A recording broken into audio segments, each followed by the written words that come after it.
A lot of people are out there today protesting because of the climate crisis, and I'm a bit too busy because of work, but I thought I might have time to bang out a quick video during the break, and that can be my little contribution for today. So,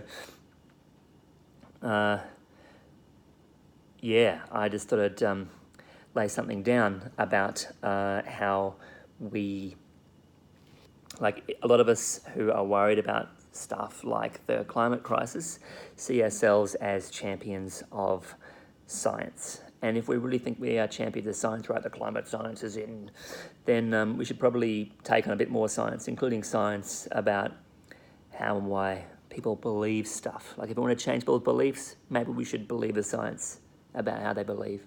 And the psychologists have spent a lot of time looking into this, right? And what they've found out is not, wildly surprising, but a lot of us seem to find a lot of trouble taking it on. So, I'm just going to, mention that we have, well, look, I'll lay it down for you, a way of thinking about it that I found pretty helpful when I was visiting my family over Christmas. I think that a lot of us have this idea, like a really broken idea about how people are persuaded to believe something. Like a lot of us, I think, maybe we don't even think about it, but we maybe deep down feel that this model for how people are persuaded, which comes from like courtroom drama movies or like high school debating club or something, and that model, that idea about how it works is that some clever clogs who's got all the facts, they go up and make the case like a lawyer in front of a judge, and they lay down all the evidence that they have, and at the end their case is so persuasive that everyone goes, "Oh, you got me. Now having laid down all the facts, I've had time to think about them, and I agree you were right. Well done you win, you're the hero of this movie. You get the most points in the debate club." But that's not really a good way of thinking about it, right? That's not how most of us are persuaded about most things in most of our life, most of the time. How many of your, I don't know, not many of my beliefs came from seeing some clever clogs explain everything from first principles, right? My beliefs come from all kind of different places. My beliefs come from, well, it depends, right? Sometimes it's something that I can just do an experiment and find out if it's true for myself, right? That one's pretty easy. Does fire burn my hand? Well, yeah, I've done that experiment a lot of times, and I'm pretty sure it burns my hand. No worries. More complicated stuff, I tend to believe it because people around me people around me who I think are trustworthy and respectable seem to believe it, right? People who design jet engines, they seem to have their act together. I'm happy to take their advice on whether jet engines work, but planes seem to usually fly. My doctor, if I go to my doctor and say, "I'm feeling really sick, doc, what's up? What should I do?" My doctor will tell me something, and I'll be like, "Oh yeah, okay, cool. Yep, that's like a good diagnosis. What pills should I take to fix it?" Right? It's not. In these cases, like jet engines and doctors and whatever, I don't have some lawyer or some scientist or some persuasive hero with all the facts, starting from first principles and explaining it all the way through, and then persuading me, and then I lay down and surrender to their facts. I just go, "Oh yeah, well, you seem like you know what you're talking about. I'll take that on," right? Only a very small percentage of the time do I go, "Wait a second, you seem like a suspicious person," and I have to think a bit harder about it. But mostly I'm just about taking people around me who seem like they know what they're doing and believing what they reckon. So yeah, that's kind of how the world works, right? We all agree. We don't know how jet engines work or how bacterial infections work or whatever. We just soak up enough opinions from people around us and get on with our lives. And I think being aware of that when we're trying to think about how to change people's minds for climate change might be helpful. This is, one of the things that psychologists tell us.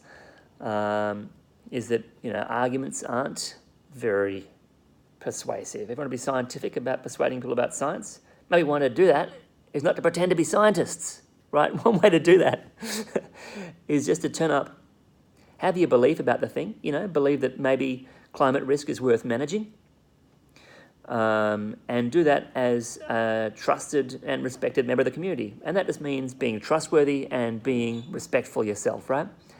And also just remembering to maybe make your voice heard about that belief. And that's, the beautiful thing about that is it's something we all want to do anyway, right? We all want to join our communities and get on with it.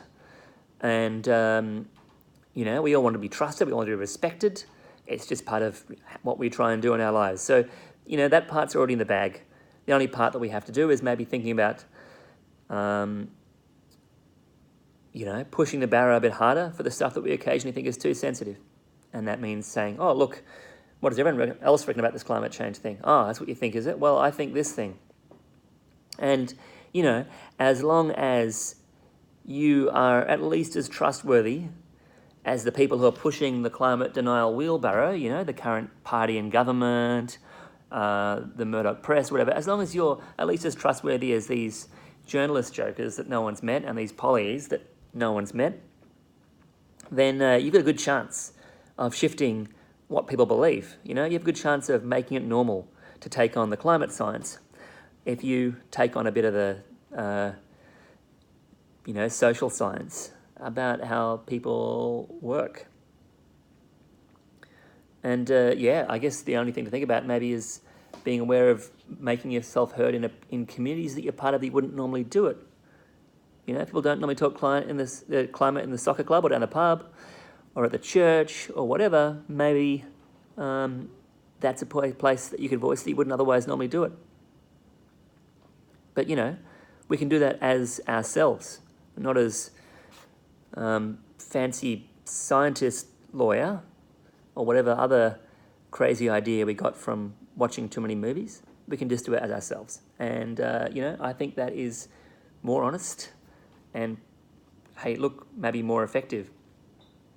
Because we know that if we get tricked into having big arguments about it, which I kind of think is what they want us to do, I think people pushing the climate denial agenda are really happy every time society is, people in society are tricked into arguing with each other, turning it to them to goodies and baddies and righties and wrongies and whatever.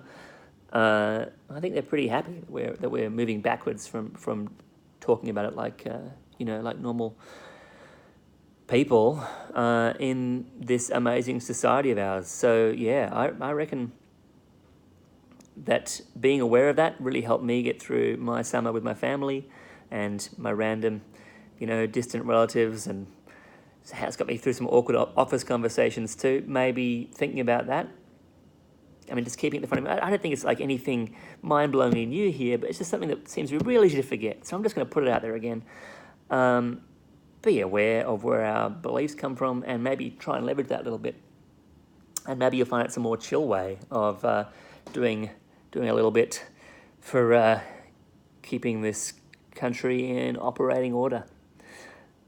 Anyway, I've got to get back to work, so I'll sign off and you have a real good one. I'll speak soon.